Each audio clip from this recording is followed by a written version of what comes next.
it is, Is it sacred? I'm sure it is. I'm sure it is. I don't feel compelled to go back there like I do these other places. Right. That's a case where these people, these Indians that lived in that part of the country were extremely spiritual people. We do know that. Mm-hmm. They were very spiritual, and just the fact that someone has deigned to make that kind of a monument to this man, and the people that are trying to revive the legends and tell the story over and over again so people don't forget is very, very compelling. I mean, it's quite an experience to go out there. It's very moving. Yeah. And the stories are remarkable. So I can't say that my experience of it was the same as in places where I don't know the history and I don't know the story. I just think, my God, this is a really, really different place. Well, the white man trashed their culture. No wonder, now their spirituality has a lot to do with gambling and casinos and such. So I guess again it kind of goes to the child statement. If somebody tries to become spiritual, in fact, even in churches, I think if you really try to become spiritual, that doesn't really fit with the program. And absolutely. It's crazy. You'll find an obstacle. Right. It's crazy because. Go ahead. That's one thing that I want to say, because it's very, very important. It's one thing that I did learn in this Thin Places, these experiences and traveling back and forth to these places, is that if you encounter an obstacle, you must go past it, because that's something you'll experience something very great on the other side of the obstacle. When you're about to go into a thin place that's really remarkable or will change you, there will be an obstacle presented. In the case of the Isle of Mull, it was a conflict with I was having an argument. We don't argue. We don't have disagreements. No.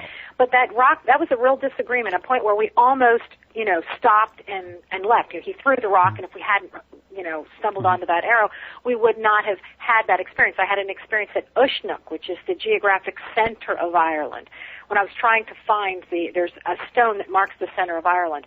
Before I found it, I was by myself up on this hill, and I had a hard time locating it. Mm-hmm. I came to a gate, and in front of the gate was a skull of a dead sheep.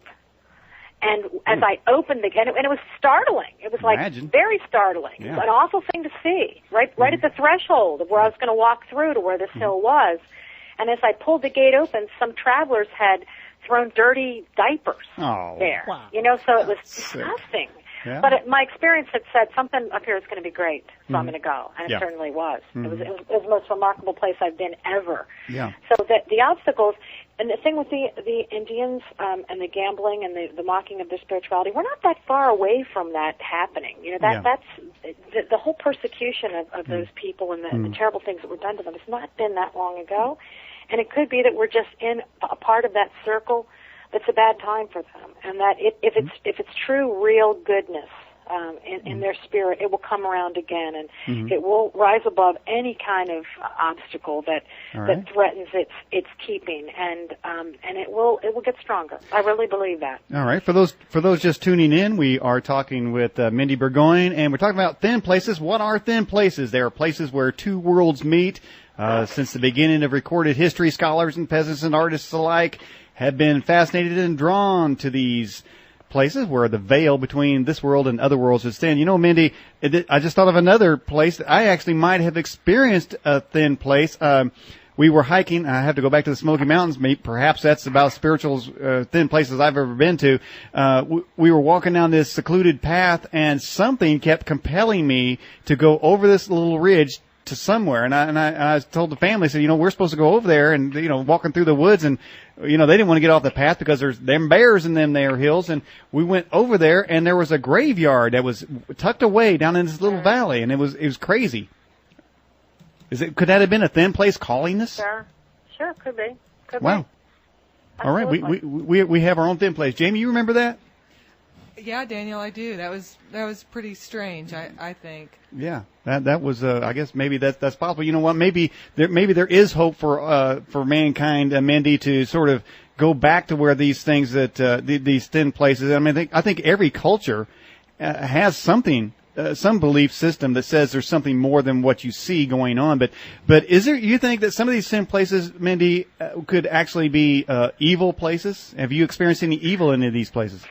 No, I haven't. I've talked to lots of people that say they have. I've not. I have felt a sense of foreboding when entering a place like that skull there. I remember going into I think it was Timoleague. I'd have to go back and look at my notes. So coming up on a statue of St. Joseph and the child Jesus that was very old, and someone had cut the head off of the boy Jesus, and it was laying there. And, there was something about entering that made me, but I'm not in that world, so I don't feel I don't feel threatened by it. I feel like it's an obstacle that maybe wants to stop me from finding out what I need to find out. For me, thin places are places to listen. I'm a Christian, but for whatever you believe in, in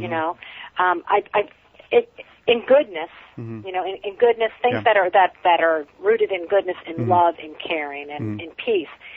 I think if you go to these thin places, rather than being a place where you pray or talk to your God or whatever it is, your belief is that in whatever greater being, you can listen there, and it's almost like you've got a direct line. There's no obstruction. I like that. To what you can hear. So, I mean, when I'm talking about thin places with other people, if you've got something on your mind, or you really feel like you're torn with that decision you have to make, or troubled, going to a thin place is a place where you can hear. Well, the next thing that you should do. Well, I'm just wondering, if you see events of synchronicity, are you moving around in a thin place?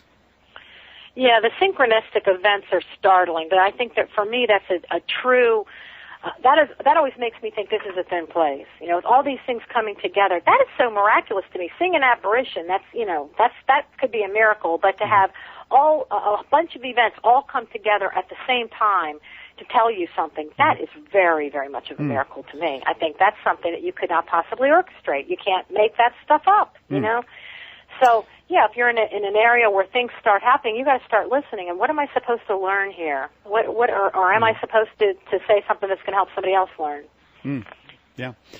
Paul Jameson, one of our Edge correspondents, asked this question, Mindie, to you. What would be the middle ground between the two worlds, the thin world and this world? What's the middle ground? The middle ground is the threshold. The middle ground is where is the doorway. You see, I mean, that's the middle ground is what we experience. I never went on the other side that I know of. I mean, I think that it's the doorway is the, I'm not in the other world, and as far as I know, not been in it. But I do believe that the thin places are where you are at the threshold of that other world. And I think there are places that just simply are. There's less of a division between the two worlds. Yeah. All right. Well, what other thin place do you know of? Oh, no, a lot of them. I mean, they're all over that particular region. Oh, why? Well, let me ask you, though, based on that, because I was thinking this earlier, and Jamie is always talking about Ireland as some sort of place that actually felt like she was drawn to Ireland. Is it beyond the circles and the stones? Is the place chosen of some sort? Is there something that's already there that allows it to be easily? I believe yes. I absolutely believe that. That's what this has taught me. But There's why? something about Ireland and parts of Scotland, Wales, and England that are inherently thin. They're just different. That's why everybody wants to go there. You ask somebody, what do you want to see in Ireland? I don't know. They don't even know. You hear that? You say, what did you see in Ireland? And they tell you, well, I saw Trinity College, Cliffs of Moher, Blarney Castle. They've got they might have gone to the Hill of Tara. There's these 15 sites that every, tour guide shows them, and they love it. And I think, well, you didn't even scratch the surface seeing those things. So, I mean, I do keep coming back to Ireland because the travel industry was their biggest, moneymaker before the age of technology had just in the last 5 years. So people were very, very attracted there. There are places here, in the United States as well that they're very mystical, but nothing like I've seen. Well, I have seen a few, but nothing like there. That is an inherently thin place, and there are thousands of years that prove